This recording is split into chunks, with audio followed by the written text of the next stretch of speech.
Purport. Atma Tattva is the science of both God and the living entity. Both the Supreme Lord and the living entity are known as Atma. The Supreme Lord is called Paramatma, and the living entity is called the Atma, the Brahma or the Jiva. Both the Paramatma and the Jiva Atma, being transcendental to the material energy, are called Atma. So Sukadeva Goswami explains this verse with the aim of purifying the truth of both the Paramatma and the Jivatma. Generally, people have many wrong conceptions about both of them. The wrong conception of the Jivatma is to identify the material body with the pure soul, and the wrong conception of Paramatma is to think of him on an equal level with the living entity. But both misconceptions can be removed by one stroke of Bhakti Yoga, just as in the sunlight both the sun and the world and everything within the sunlight are properly seen. In the darkness one cannot see the sun, nor himself, nor the world, but in the sunlight one can see the sun, himself, and the world around him. Srila Sukadeva Goswami therefore says that for purification of both wrong conceptions, the Lord presented his eternal form before Brahmaji, being fully satisfied by Brahma's non-deceptive vow of discharging Bhakti Yoga. Except for Bhakti Yoga, any method for realization of Atma Tattva, or the science of Atma, will prove deceptive in the long run. In the Bhagavad Gita, the Lord says that only by Bhakti Yoga can one know him perfectly, and then one can enter into the science of God. Brahmaji undertook great penance in performing Bhakti Yoga, and thus he was able to see the transcendental form of the Lord. His transcendental form is 100% spiritual, and one can see him only by spiritualized vision, after proper discharge of tapasya or penance in pure Bhakti Yoga. The form of the Lord manifested before Brahma is not one of the forms with which we have experience in the material world. Brahmaji did not perform such severe types of penance just to see a form of material production. Therefore, the question by Maharaja Parikshit about the form of the Lord is answered. The form of the Lord is called Satchidananda, or eternal, full of knowledge and full of bliss. But the material form of the living being is neither eternal, nor full of knowledge, nor blissful. That is the distinction between the form of the Lord and that of the conditioned soul. The conditioned soul, however, can regain his form of eternal knowledge and bliss simply by seeing the Lord by means of Bhakti Yoga. The summary is that due to ignorance, the conditioned soul is encaged in the temporary varieties of material forms, but the Supreme Lord has no such temporary form like the conditioned souls. He is always possessed of an eternal form of knowledge and bliss, and that is the difference between the Lord and the living entity. One can understand this difference by the process of Bhakti Yoga. Brahma was then told by the Lord the gist of Srimad Bhagavatam in 4 original verses. Thus Srimad Bhagavatam is not a creation of the mental speculators. The sound of Srimad Bhagavatam is transcendental, and the resonance of Srimad Bhagavatam is as good as that of the Vedas. Thus the topic of the Srimad Bhagavatam is the science of both the Lord and the living entity. Regular reading or hearing of Srimad Bhagavatam is also performance of Bhakti Yoga, and one can attain the highest perfection simply by the association of Srimad Bhagavatam. Both Sukadeva Goswami and Maharaja Parikshit attained perfection through the medium of Srimad Bhagavatam. Text 5. Lord Brahma, the first spiritual master, supreme in the universe, could not trace out the source of his lotus seat, and while thinking of creating the material world, he could not understand the proper direction for such creative work, nor could he find out the process for such creation. Purport. This verse is the prelude for explaining the transcendental nature of the form and the abode of the Lord. In the beginning of Srimad Bhagavatam, it has already been said that the Supreme Absolute Truth exists in his own abode without any touch of the deluding energy. Therefore, the kingdom of God is not a myth, but factually a different and transcendental sphere of planets known as the Vaikunthas. This will also be explained in this chapter. Such knowledge of the spiritual sky far above this material sky and its paraphernalia can be known only by dint of devotional service or Bhakti Yoga. The power of creation by Lord Brahma was also achieved by Bhakti Yoga. Brahmaji was bewildered in the matter of creation, and he could not even trace out the source of his own existence. But all this knowledge was fully achieved by him through the medium of Bhakti Yoga. By Bhakti Yoga one can know the Lord, and by knowing the Lord as the Supreme, one is able to know everything else. One who knows the Supreme knows everything else. That is the version of all Vedas. Even the first spiritual master of the universe was enlightened by the grace of the Lord, so who else can attain perfect knowledge of everything without the mercy of the Lord? If anyone desires to seek perfect knowledge of everything, he must seek the mercy of the Lord, and there is no other means. To seek knowledge on the strength of one's personal attempt is a sheer waste of time. Text 6. While thus engaged in thinking, in the water Brahmaji heard twice from nearby 2 syllables joined together. One of the syllables was taken from the 16th, and the other from the 21st of the Sparsa alphabets, and both joined to become the wealth of the renounced order of life. Purport. In Sanskrit language, the consonant alphabets are divided into 2 divisions, namely the Sparsa Varnas and the Talavya Varnas. From Ka to Ma, the letters are known as the Sparsa Varnas, and the 16th of the group is called Ta, whereas the 21st letter is called Pa. So when they are joined together, the word tapa, or penance, is constructed. This penance is the beauty and wealth of the Brahmanas and the renounced order of life. According to Bhagavata philosophy, every human being is meant simply for this tapa and for no other business, because by penance only can one realize his self. And self-realization, not sense gratification, is the business of human life. This tapa, or penance, was begun from the very beginning of the creation, and it was first adopted by the Supreme Spiritual Master, Lord Brahma. By tapasya only can one get the profit of human life, and not by a polished civilization of animal life. The animal does not know anything except sense gratification in the jurisdiction of eat, drink, be merry, and enjoy. But the human being is made to undergo tapasya for going back to Godhead, back home. When Lord Brahma was perplexed about how to construct the material manifestations in the universe and went down within the water to find out the means and the source of his lotus seat, he heard the word tapa vibrated twice. Taking the path of tapa is the second birth of the desiring disciple. The word upasinot is very significant. It is similar to upanayana, or bringing the disciple nearer to the spiritual master for the path of tapa. So Brahmaji was thus initiated by Lord Krishna, and this fact is corroborated by Brahmaji himself in his book The Brahma Samhita. In the Brahma Samhita, Lord Brahma has sung in every verse, Govindam Adipurusham Tam Aham Bhajami. Thus Brahma was initiated by the Krishna mantra by Lord Krishna himself, and thus he became a Vaishnava, or a devotee of the Lord, before he was able to construct the huge universe. It is stated in the Brahma Samhita that Lord Brahma was initiated into the 18-letter Krishna mantra, which is generally accepted by all the devotees of Lord Krishna.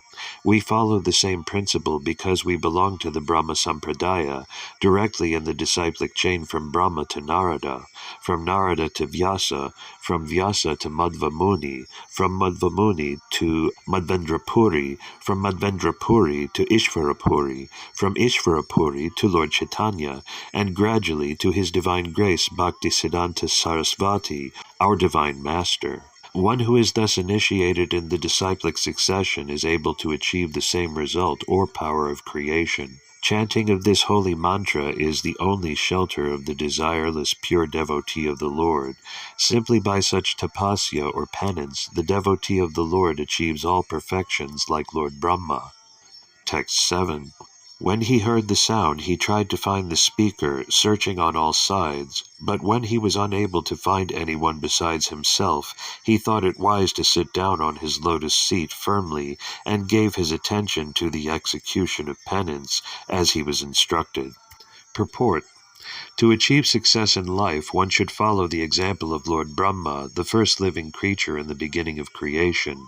After being initiated by the Supreme Lord to execute tapasya, he was fixed in this determination to do it, and although he could not find anyone besides himself, he could rightly understand that the sound was transmitted by the Lord himself. Brahma was the only living being at that time, because there was no other creation, and none could be found there except himself. In the beginning of the first canto, in the first chapter, first verse of the Srimad Bhagavatam, it has already been mentioned that Brahma was initiated by the Lord from within. The Lord is within every living entity as the Supersoul, and he initiated Brahma because Brahma was willing to receive the initiation. The Lord can similarly initiate everyone who is inclined to have it. As already stated, Brahma is the original spiritual master for the universe, and since he was initiated by the Lord himself, the message of Srimad Bhagavatam is coming down by disciplic succession, and in order to receive the real message of Srimad Bhagavatam, one should approach the current link or spiritual master in the chain of disciplic succession. After being initiated by the proper spiritual master in that chain of succession, one should engage himself in the discharge of tapasya, in the execution of devotional service. One should not, however, think himself on the level of Brahma to be initiated directly by the Lord from inside, because in the present age no one can be accepted to be as pure as Brahma. The post of Brahma to officiate in the creation of the universe is offered to the most pure living being, and unless one is so qualified, one cannot expect to be treated like Brahmaji directly. But one can have the same facility through unalloyed devotees of the Lord, through scriptural instructions, as revealed in the Bhagavad Gita and Srimad Bhagavatam especially, and also through the bona fide spiritual master available to the sincere soul. The Lord himself appears as the spiritual master to a person who is sincere in heart about serving the Lord. Therefore, the bona fide spiritual master who happens to meet the sincere devotee should be accepted as the most confidential and beloved representative of the Lord. If a person is posted under the guidance of such a bona fide spiritual master, it may be accepted without any doubt that the desiring person has achieved the grace of the Lord. Text 8. Lord Brahma underwent penances for 1,000 years by the calculations of the demigods. He heard this transcendental vibration from the sky, and he accepted it as divine. Thus he controlled his mind and senses, and the penances he executed were a great lesson for the living entities. Thus he is known as the greatest of all ascetics. Purport. Lord Brahma heard the occult sound tapa, but he did not see the person who vibrated the sound, and still he accepted the instruction as beneficial for him, and therefore he engaged himself in meditation for 1,000 celestial years. 1 celestial year is equal to 6 times 30 times 12 times 1,000 of our years. His acceptance of the sound was due to his pure vision of the absolute nature of the Lord, and due to his correct vision he made no distinction between the Lord and the Lord's instruction. There is no difference between the Lord and sound vibration coming from him, even though he is not personally present. The best way of understanding is to accept such divine instruction, and Brahma, the prime spiritual master of everyone, is the living example of this process of receiving transcendental knowledge. The potency of transcendental sound is never minimized because the vibrator is apparently absent. Therefore, Srimad Bhagavatam or Bhagavad Gita or any revealed scripture in the world is never to be accepted as an ordinary mundane sound without transcendental potency. As one has to receive the transcendental sound from the right source, accept it as a reality, and prosecute the direction without hesitation. The secret of success is to receive the sound from the right source of a bona fide spiritual master. Mundane manufactured sound has no potency, and as such seemingly transcendental sound received from an unauthorized person also has no potency. One should be qualified enough to discern such transcendental potency, and either by discriminating or by fortunate chance, if one is able to receive the transcendental sound from the bona fide spiritual master, his path of liberation is guaranteed. The disciple, however, must be ready to execute the order of the bona fide spiritual master as the Lord Brahma executed the instruction of his spiritual master, the Lord himself. Following the order of the bona fide spiritual master is the only duty of the disciple, and this completely faithful execution of the order of the bona fide spiritual master is the secret of success. Lord Brahma controlled his 2 grades of senses by means of sense perception and sense organs because he had to engage such senses in the execution of the order of the Lord. Therefore, controlling the senses means engaging them in the transcendental service of the Lord.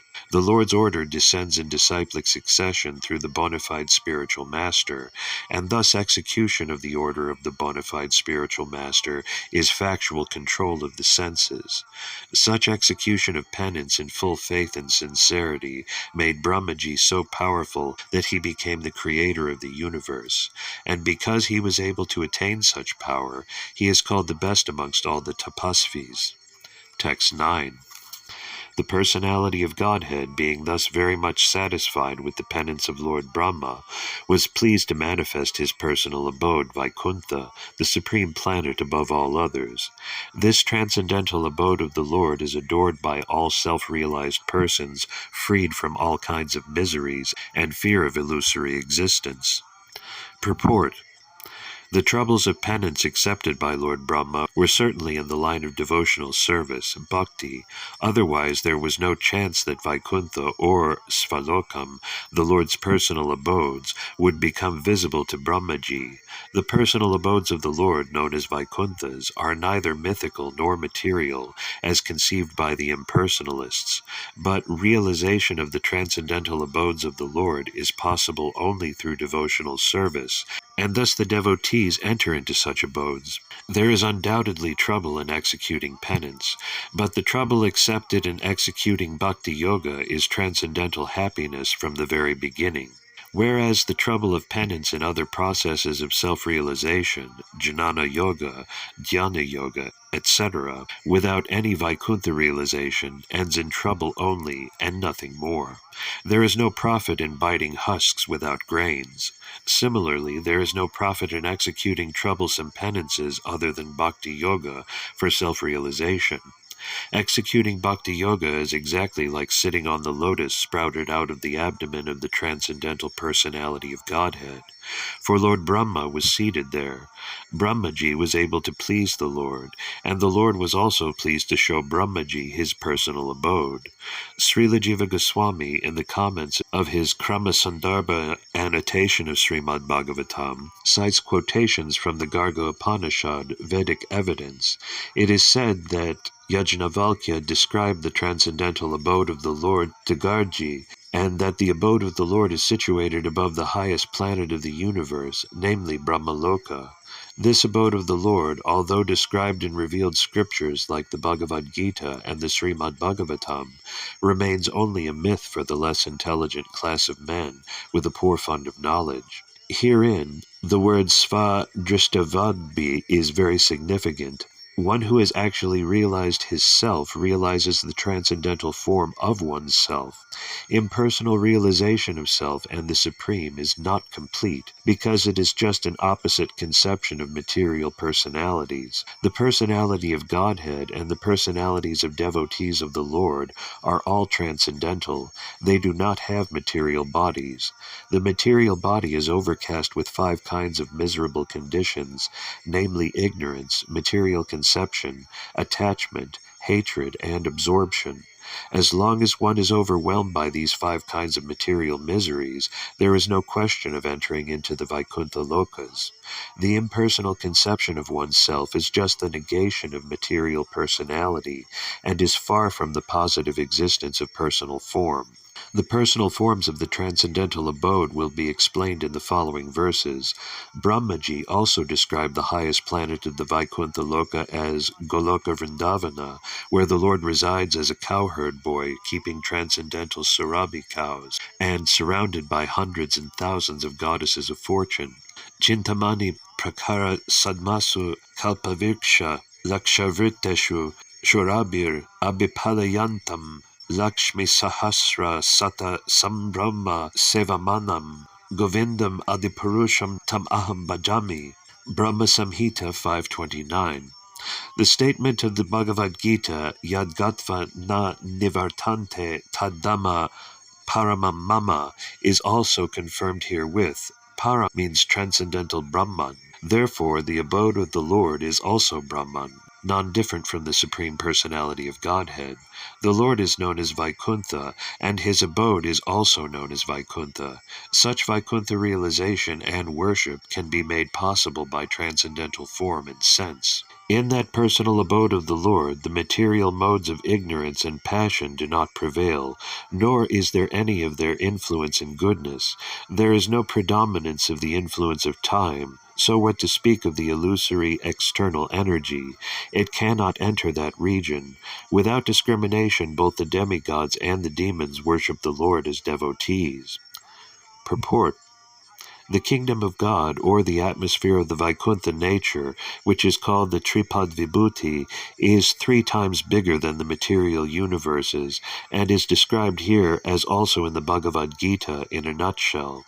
This universe, containing billions of stars and planets, is one of the billions of such universes clustered together within the compass of the Mahatattva, and all these millions and billions of universes combined together constitute only 1/4 of the magnitude of the whole creation of the Lord. There is the spiritual sky also. Beyond this sky are the spiritual planets under the names of Vaikuntha, and all of them constitute 3/4 of the entire creation of the Lord. God's creations are always innumerable. Even the leaves of a tree cannot be counted by a man, nor can the hairs on his head. However, foolish men are puffed up with the idea of becoming God himself, though unable to create a hair of their own bodies. Man may discover so many wonderful vehicles of journey, but even if he reaches the moon by his much advertised spacecraft, he cannot remain there. The sane man, therefore, without being puffed up, as if he were the god of the universe, abides by the instructions of the Vedic literature, the easiest way to acquire knowledge and transcendence. So let us know through the authority of Srimad Bhagavatam of the nature and constitution of the transcendental world beyond the material sky. In that sky the material qualities, especially the modes of ignorance and passion, are completely absent. The mode of ignorance influences a living entity to the habit of lust and hankering, and this means that in the Vaikuntha lokas, the living entities are free from these 2 things. As confirmed in the Bhagavad Gita, in the Brahmabhuta stage of life, one becomes free from hankering and lamentation. Therefore, the conclusion is that the inhabitants of the Vaikuntha planets are all Brahmabhuta living entities, as distinguished from the mundane creatures who are all compact in hankering and lamentation. When one is not in the modes of ignorance and passion, one is supposed to be situated in the mode of goodness in the material world. Goodness in the material world also at times becomes contaminated by touches of the modes of passion and ignorance. In the Vaikuntha Loka, it is unalloyed goodness only. The whole situation there is one of freedom from the illusory manifestation of the external energy. Although illusory energy is also part and parcel of the Supreme Lord, illusory energy is differentiated from the Lord. The illusory energy is not, however, false, as claimed by the monist philosophers. The rope accepted as a snake may be an illusion to a particular person, but the rope is a fact, and the snake is also a fact. The illusion of water on the hot desert may be illusion for the ignorant animal searching for water in the desert, but the desert and water are actual facts. Therefore, the material creation of the Lord may be an illusion to the non-devotee, but to a devotee even the material creation of the Lord is a fact, as the manifestation of his external energy. But this energy of the Lord is not all. The Lord has his internal energy also, which has another creation known to be the Vaikuntha Lokas, where there is no ignorance, no passion, no illusion, and no past and present. With a poor fund of knowledge, one may be unable to understand the existence of such things as the Vaikuntha atmosphere, but that does not nullify its existence. That spacecraft cannot reach these planets does not mean that there are no such planets, for they are described in the revealed scriptures. As quoted by Srila Jiva Goswami, we can know from the Narada Pancharatra that the transcendental world, or Vaikuntha atmosphere, is enriched with transcendental qualities. These transcendental qualities, as revealed through the devotional service of the Lord, are distinct from the mundane qualities of ignorance, passion, and goodness. Such qualities are not attainable by the non-devotee class of men. In the Padma Purana, Uttarakhanda, it is stated that beyond the 1/4 part of God's creation is the 3/4 manifestation. The marginal line between the material manifestation and the spiritual manifestation is the Viraja river. And beyond the Viraja, which is a transcendental current flowing from the perspiration of the body of the Lord, there is the 3/4 manifestation of God's creation. This part is eternal, everlasting, without deterioration, and unlimited, and it contains the highest perfectional stage of living conditions. In the Sankhya Kaumudi, it is stated that unalloyed goodness or transcendence is just opposite to the material modes. All living entities there are eternally associated without any break, and the Lord is the chief and prime entity. In the Agama Puranas also, the transcendental abode is described as follows. The associated members there are free to go everywhere within the creation of the Lord, and there is no limit to such creation, particularly in the region of the 3/4 magnitude. Since the nature of that region is unlimited, there is no history of such association, nor is there end of it. The conclusion may be drawn that because of the complete absence of the mundane qualities of ignorance and passion, there is no question of creation, nor of annihilation. In the material world, everything is created and everything is annihilated, and the duration of life between the creation and annihilation is temporary. In the transcendental realm, there is no creation and no destruction, and thus the duration of life is eternal unlimitedly. In other words, everything in the transcendental world is everlasting, full of knowledge and bliss without deterioration. Since there is no deterioration, there is no past, present, and future in the estimation of time. It is clearly stated in this verse that the influence of time is conspicuous by its absence. The whole material existence is manifested by actions and reactions of elements, which make the influence of time prominent in the matter of past, present, and future. There are no such actions and reactions of cause and effects there, so the cycle of birth, growth, existence, transformations, deterioration, and annihilation, the 6 material changes, are not existent there. It is the unalloyed manifestation of the energy of the Lord, without illusion as experienced here in the material world. The whole Vaikuntha existence proclaims that everyone there is a follower of the Lord. The Lord is the chief leader there, without any competition for leadership, and the people in general are all followers of the Lord. It is confirmed in the Vedas, therefore, that the Lord is the chief leader, and all other living entities are subordinate to him, for only the Lord satisfies all the needs of all other living entities. Text 11. The inhabitants of the Vaikuntha planets are described as having a glowing sky-bluish complexion. Their eyes resemble lotus flowers, their dress is of yellowish color, and their bodily features very attractive. They are just the age of growing youths. They all have 4 hands. They are all nicely decorated with pearl necklaces, with ornamental medallions, and they all appear to be effulgent. Purport. The inhabitants in Vaikuntha Loka are all personalities with spiritual bodily features not to be found in the material world. We can find the descriptions in the revealed scriptures like Srimad Bhagavatam. Impersonal descriptions of transcendence in the scriptures indicate that the bodily features in Vaikuntha Loka are never to be seen in any part of the universe, as there are different bodily features in different places of a particular planet, or as there are different bodily features between bodies in different planets. Similarly, the bodily features of the inhabitants in Vaikuntha Loka are completely different from those in the material universe. For example, the 4 hands are distinct from the 2 hands in this world. Text 12. Some of them are effulgent like coral and diamonds in complexion, and have garlands on their heads, blooming like lotus flowers, and some wear earrings. Purport. There are some inhabitants who have attained the liberation of Sarupya, or possessing bodily features like those of the personality of Godhead. The Vaidurya diamond is especially meant for the personality of Godhead, but one who achieves the liberation of bodily equality with the Lord is especially favored with such diamonds on his body. Text 13. The Vaikuntha planets are also surrounded by various airplanes, all glowing and brilliantly situated. These airplanes belong to the great Mahatmas or devotees of the Lord. The ladies are as beautiful as lightning because of their celestial complexions, and all these combined together appear just like the sky decorated with both clouds and lightning. Purport.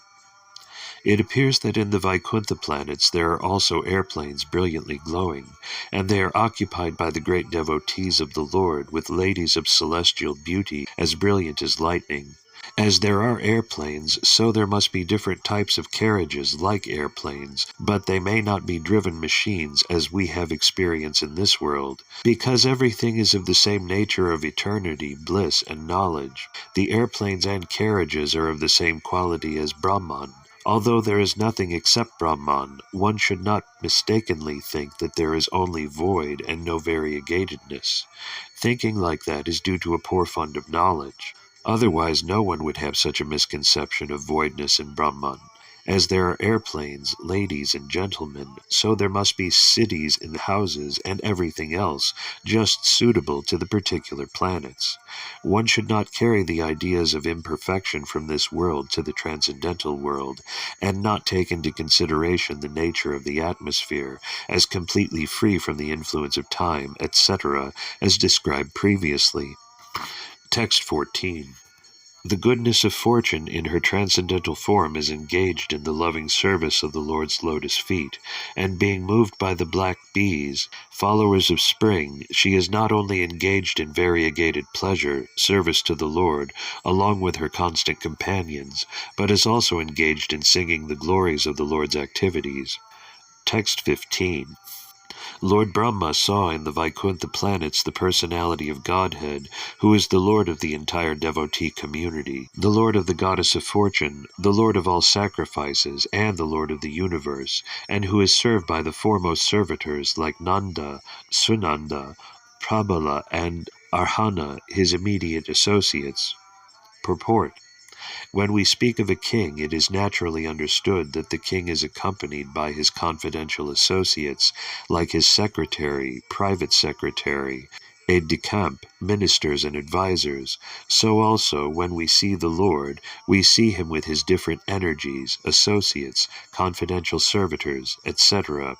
So the Supreme Lord, who is the leader of all living entities, the Lord of all the devotee sects, the Lord of all opulences, the Lord of sacrifices, and the enjoyer of everything in his entire creation, is not only the Supreme Person, but also is always surrounded by his immediate associates, all engaged in their loving transcendental service to him. Text 16. The personality of Godhead, seen leaning favorably towards his loving servitors, his very sight intoxicating and attractive, appeared to be very much satisfied. He had a smiling face decorated with an enchanting reddish hue. He was dressed in yellow robes and wore earrings and a helmet on his head. He had 4 hands, and his chest was marked with the lines of the goddess of fortune. Purport. In the Padma Purana, Uttarakanda, there is a full description of the Yogapita, or the particular place where the Lord is in audience to his eternal devotees. In that Yogapita, the personifications of religion, knowledge, opulence, and renunciation are all seated at the lotus feet of the Lord. The 4 Vedas, namely Rik, Sama, Yajur, and Atharva, are present there personally to advise the Lord. The 16 energies headed by Chanda are all present there. Chanda and Kamuda are the first 2 doorkeepers. At the middle door are the doorkeepers named Bhadra and Subhadra, and at the last door are Jaya and Vijaya. There are other doorkeepers also named Kumuda, Kumudaksha, Pundarika, Vamana, Shankukarna, Shavanetra, Sumukha, etc. The Lord's palace is well decorated and protected by the above-mentioned doorkeepers. Text 17. The Lord was seated on his throne and was surrounded by different energies like the 4, the 16, the 5, and the 6 natural opulences, along with other insignificant energies of the temporary character. But he was the factual Supreme Lord, enjoying his own abode. Purport. The Lord is naturally endowed with his 6 opulences. Specifically, he is the richest, he is the most powerful, he is the most famous, he is the most beautiful, he is the greatest in knowledge, and he is the greatest renouncer as well. And for his material creative energies, he is served by 4, namely the principles of Prakriti, Purusha, Mahatattva, and Ego. He is also served by the 16, namely the 5 elements, earth, water, air, fire, and sky, and the 5 perceptive sense organs, the eye, ear, nose, tongue, and skin, the 5 working sense organs, the hand, the leg, the stomach, the evacuation outlet, and the genitals, and the mind. The 5 includes the sense objects, namely form, taste, smell, sound, and touch. All these 25 items serve the Lord in the material creation, and all of them are personally present to serve the Lord. The insignificant opulences numbering 8, the Ashtasiddhis, attained by yogis for temporary overlordship, are also under his control. But he is naturally full with all such powers without any effort, and therefore he is the Supreme Lord. The living being, by severe penance and performance of bodily exercises, can temporarily attain some wonderful power, but that does not make him the Supreme Lord. The Supreme Lord, by his own potency, is unlimitedly more powerful than any yogi. He is unlimitedly more learned than any jnani. He is unlimitedly richer than any wealthy person. He is unlimitedly more beautiful than any beautiful living being, and he is unlimitedly more charitable than any philanthropist. He is above all, no one is equal to or greater than him, nor can anyone reach his level of perfection in any of the above powers by any amount of penance or yogic demonstrations. The yogis are dependent on his mercy. Out of his immensely charitable disposition, he can award some temporary powers to the yogis because of the yogis' hankering after them. But to his unalloyed devotees, who do not want anything from the Lord save and accept his transcendental service, the Lord is so pleased that he gives himself in exchange for unalloyed service. Text 18. Lord Brahma, thus seeing the personality of Godhead in his fullness, was overwhelmed with joy within his heart, and thus in full transcendental love and ecstasy, his eyes filled with tears and love, he thus bowed down before the Lord. That is the way of the highest perfection for the living being, Paramahamsa. Purport. In the beginning of the Srimad Bhagavatam, it is stated that this great literature is meant for the Paramahamsas. Paramo Nirmatsaranam Satam, i.e. the Srimad Bhagavatam, is meant for persons completely free from malice. In the conditioned life, the malicious life begins from the top, namely, bearing malice against the Supreme Personality of Godhead. The personality of Godhead is an established fact in all the revealed scriptures, and in the Bhagavad Gita, the personal feature of the Supreme Lord is especially mentioned, so much so that the last portion of the great literature has emphatically stressed that one should surrender unto the personality of Godhead to be saved from the miseries of life. Unfortunately, persons with impious backgrounds do not believe in the personality of Godhead, and everyone wants to become God himself without any qualification. This malicious nature in the conditioned soul continues even up to the stage when a person wants to be one with the Lord, and thus even the greatness of the empiric philosophers speculating on becoming one with the Supreme Lord cannot become a Paramahamsa, because the malicious mind is there. Therefore, the Paramahamsa stage of life can be attained only by those who are fixed in the practice of Bhakti Yoga. This Bhakti Yoga begins if a person has the firm conviction that simply discharging devotional service to the Lord in full transcendental love can elevate him to the highest perfectional stage of life. Brahmaji believed in this art of Bhakti Yoga. He believed in the instruction of the Lord to execute tapa, and he discharged the function with great penance, and thus achieved the great success of seeing the Vaikuntha Lokas, and the Lord also by personal experience. No one can reach the abode of the Supreme Lord by any mechanical means of the mind or machine, but one can reach the abode of the Vaikuntha Lokas simply by following the process of Bhakti Yoga, because the Lord can be realized only through the Bhakti Yoga process. Lord Brahmaji was actually sitting on his lotus seat, and from there, by executing the process of bhakti yoga in great seriousness, he could see the Vaikuntha lokas with all variegatedness, as well as the Lord in person and his associates. Following in the footsteps of Lord Brahma, any person, even up to this day, can attain the same perfection by following the path of the Paramahamsa as recommended herein. Lord Chaitanya also approved of this method of self-realization for men in this age. One should first, with all conviction, believe in the personality of Godhead Sri Krishna, and without making efforts to realize him by speculative philosophy, one should prefer to hear about him from the Srimad Bhagavad Gita and later from the text of the Srimad Bhagavatam. One should hear such discourses from a person, Bhagavatam, and not from the professional man, or from the karmi, jnani, or yogi. That is the secret of learning the science. One does not need to be in the renounced order of life. He can remain in his present condition of life, but he must search out the association of a bona fide spiritual devotee of the Lord, and hear from him the transcendental message of the Lord with faith and conviction. That is the path of the Paramahamsa recommended herein.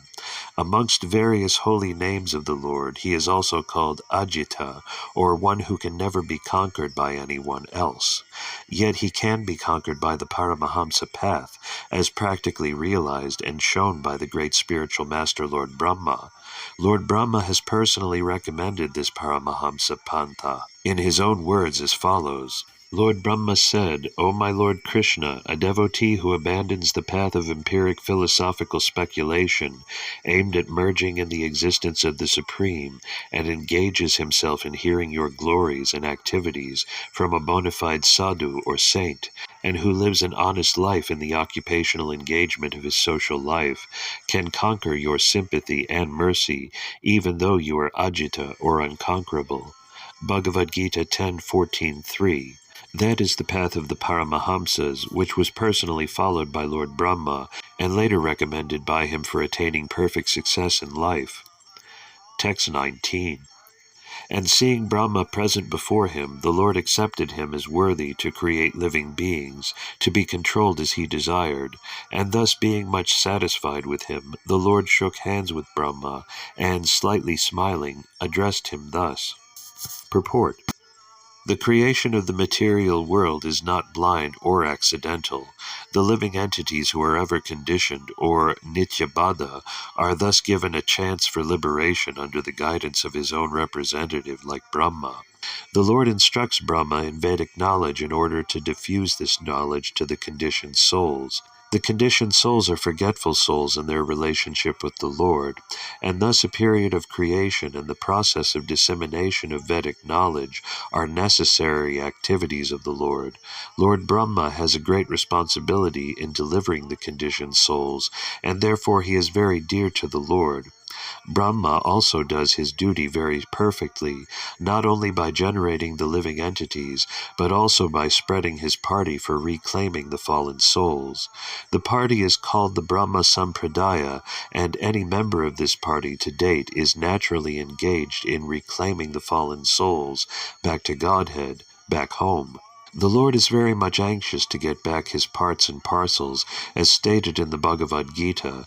No one is more dear than the one who takes the task of reclaiming the fallen souls back to Godhead. There are many renegades from the Brahma Sampradaya whose only business is to make men more forgetful of the Lord, and thus entangle them more and more in material existence. Such persons are never dear to the Lord, and the Lord sends them deeper into the darkest region of matter, so that such envious demons may be able to know the Supreme Lord. Anyone, however, preaching the mission of the Lord in the line of the Brahma Sampradaya is always dear to the Lord, and the Lord, being satisfied with such a preacher of the authorized bhakti cult, shakes hands with him in great satisfaction. Text 20. The beautiful personality of Godhead addressed Lord Brahma, O Brahma, impregnated with the Vedas, I am very much pleased with your long accumulated penance with the desire for creation. Hardly am I pleased with the pseudo-mystics. Purport. There are two kinds of penance, one for sense gratification and the other for self-realization. There are many pseudo-mystics who undergo severe penances for their own satisfaction, and there are others who undergo severe penances for the satisfaction of the senses of the Lord. For example, the penances undertaken to discover nuclear weapons will never satisfy the Lord, because such a penance is never satisfactory.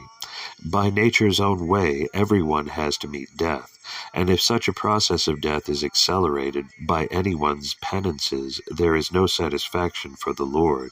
The Lord wants every one of his parts and parcels to attain eternal life and bliss by coming home to Godhead, and the whole material creation is meant for that objective.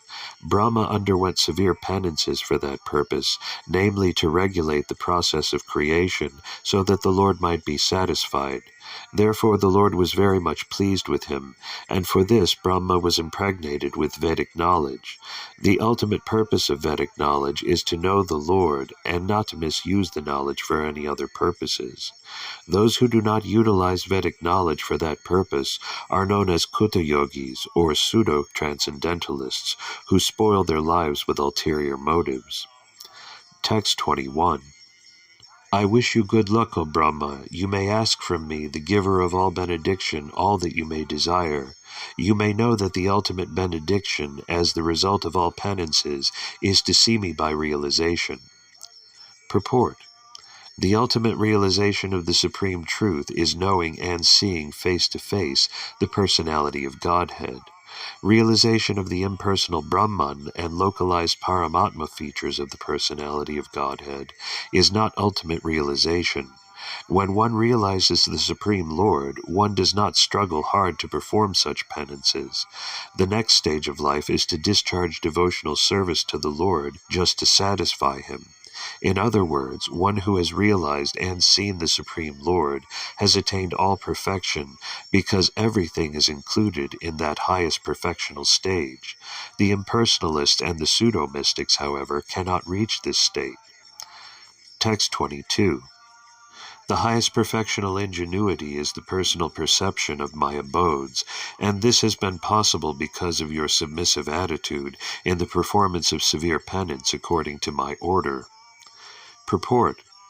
The highest perfectional stage of life is to know the Lord by actual perception, by the grace of the Lord.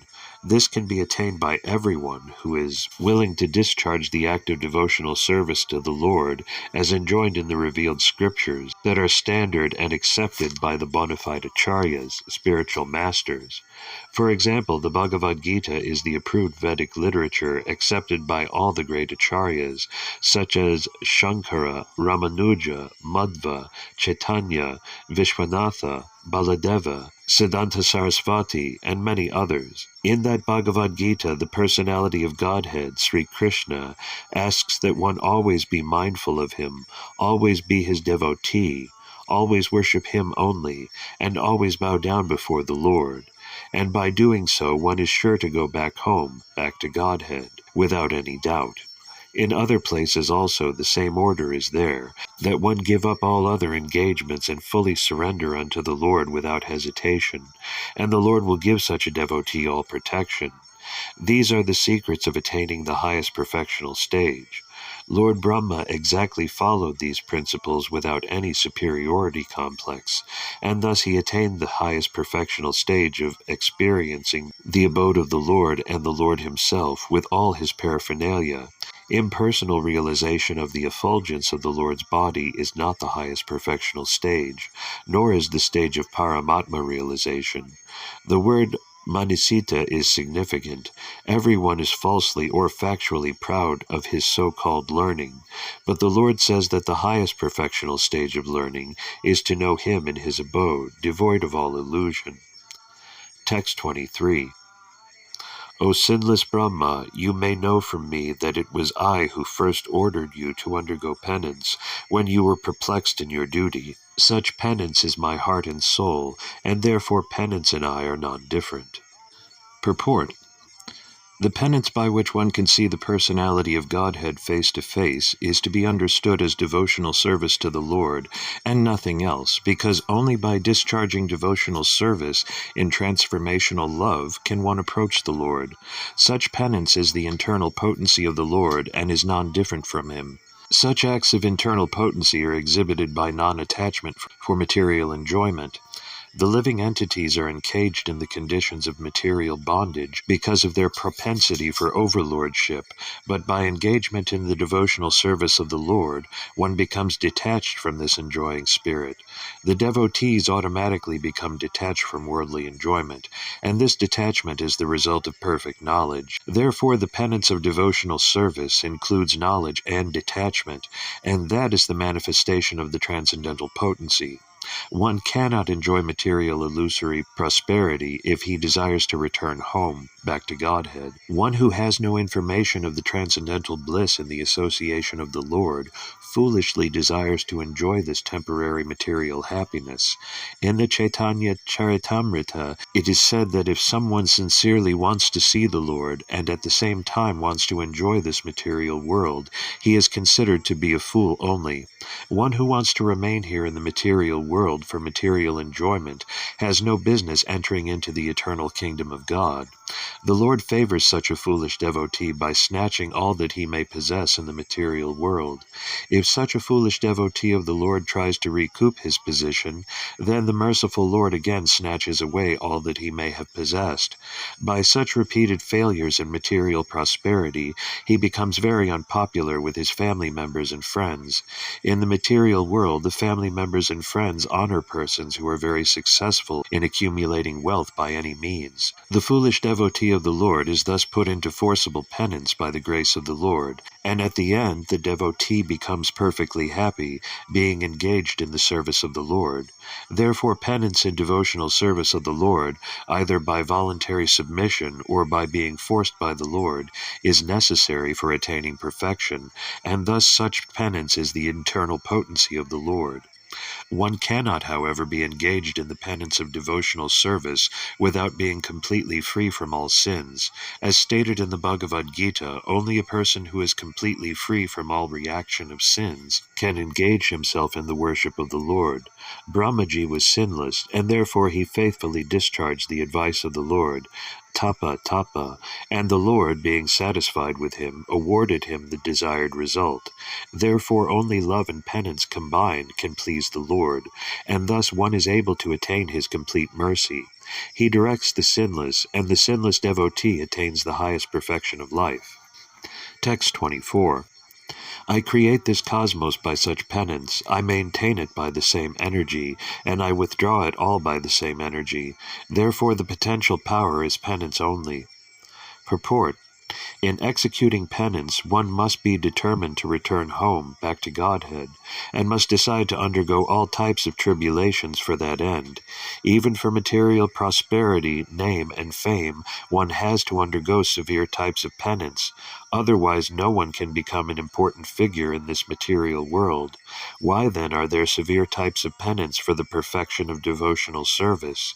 An easygoing life and attainment of perfection in transcendental realization cannot go together. The Lord is more clever than any living entity, therefore he wants to see how painstaking the devotee is in devotional service. The order is received from the Lord, either directly or through the bona fide spiritual master, and to execute that order, however painstaking, is the severe type of penance. One who follows the principle rigidly is sure to achieve success in attaining the Lord's mercy. Text 25. Lord Brahma said, O personality of Godhead, you are situated in every living entity's heart as the superior director, and therefore you are aware of all endeavors by your superior intelligence, without any hindrance whatsoever. Purport. The Bhagavad Gita confirms that the Lord is situated in everyone's heart as the witness, and as such he is the supreme director of sanction. The director is not the enjoyer of the fruits of action, for without the Lord's sanction no one can enjoy. For example, in a prohibited area, a habituated drunkard puts forward his application to the director of drinking, and the director, considering his case, sanctions only a certain amount of liquor for drinking. Similarly, the whole material world is full of many drunkards, in the sense that each and every one of the living entities has something in his mind to enjoy, and everyone desires the fulfillment of his desires very strongly. The Almighty Lord, being very kind to the living entity, as the Father is kind to the Son, fulfills the living entity's desire for his childish satisfaction. With such desires in mind, the living entity does not actually enjoy, but he serves the bodily whims unnecessarily, without profit. The drunkard does not derive any profit out of drinking, but because he has become a servant of the drinking habit and does not wish to get out of it, the merciful Lord gives him all facilities to fulfill such desires. The impersonalists recommend that one should become desireless, and others recommend banishing desires altogether. That is impossible. No one can banish desires altogether, because desiring is the living symptom.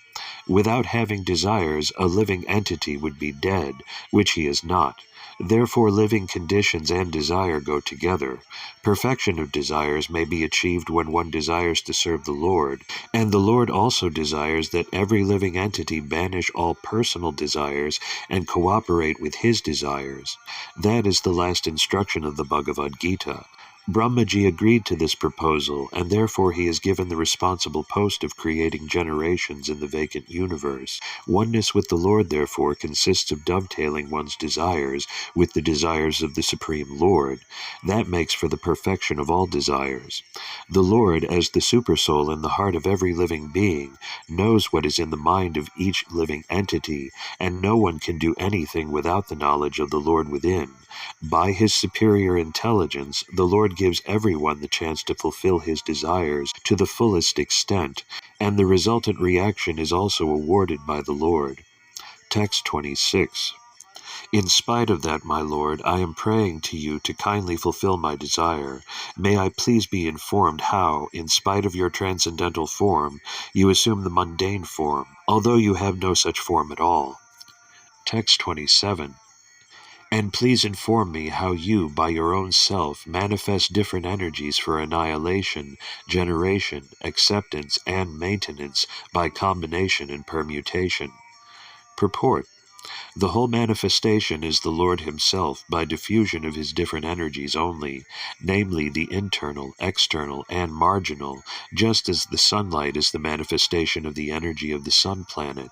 Such energy is simultaneously one with and different from the Lord, just as the sunshine is simultaneously one with and different from the sun planet. The energies are acting by combination and permutation by the indication of the Lord, and the acting agents, like Brahma, Vishnu, and Shiva, are also different incarnations of the Lord. In other words, there is nothing but the Lord, and still the Lord is different from all such manifestive activities.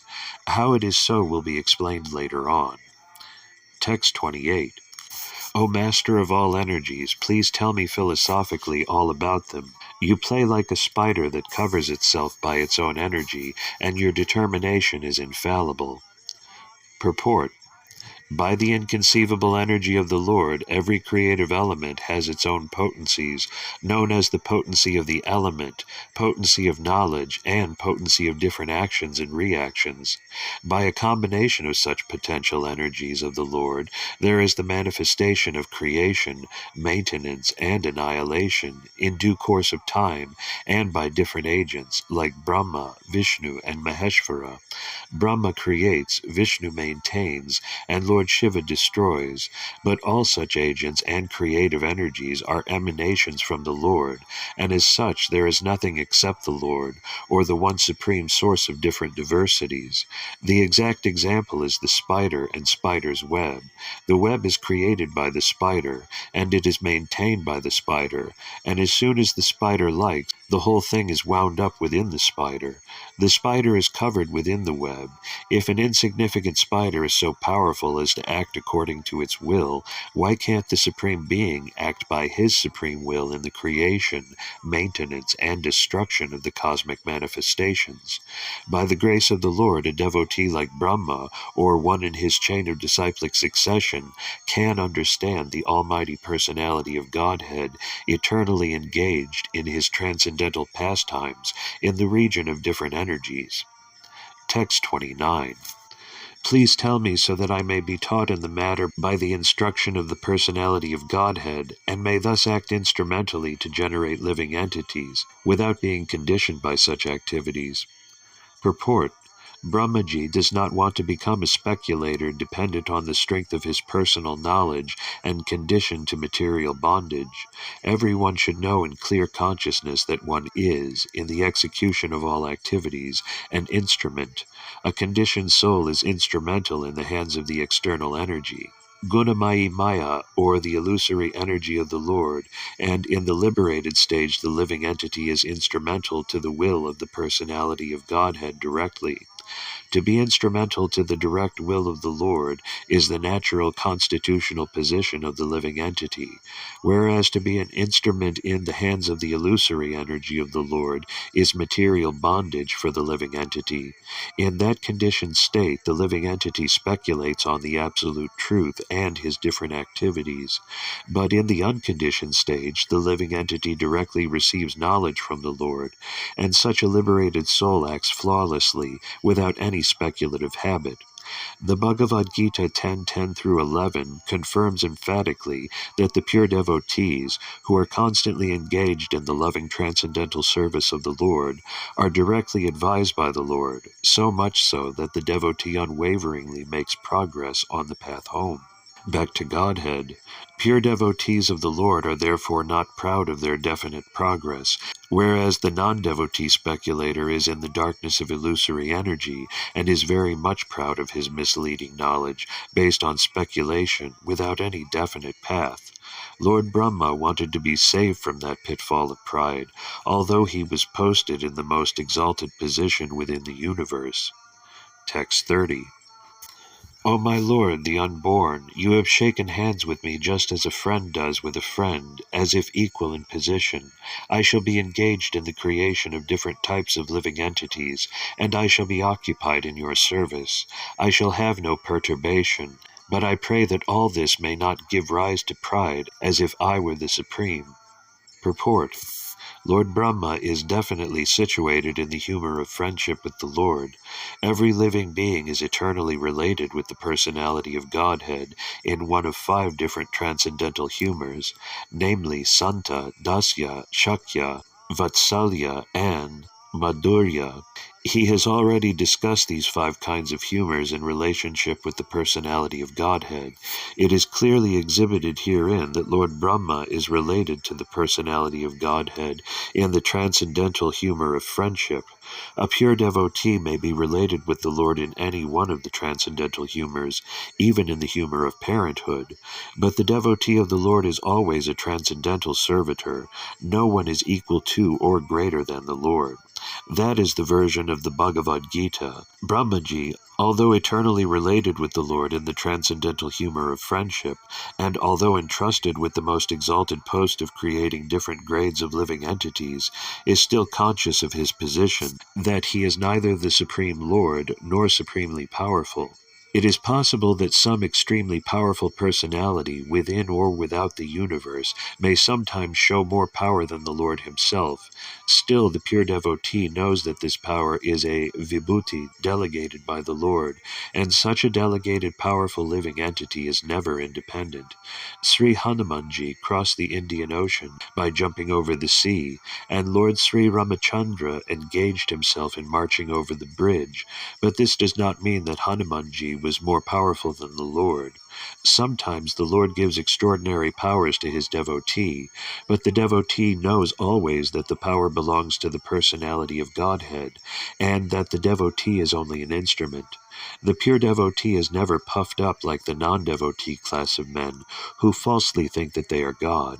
It is astonishing to see how a person who is being kicked by the laws of the Lord's illusory energy at every step can falsely think of becoming one with the Lord. Such thinking is the last snare of the illusory energy offered to the conditioned soul. The first illusion is that he wants to become lord of the material world by accumulating wealth and power, but when he is frustrated in that attempt, he wants to be one with the Lord. So both becoming the most powerful man in the material world and desiring to become one with the Lord are different illusory snares, and because the pure devotees of the Lord are surrendered souls, they are above the illusory snares of Maya.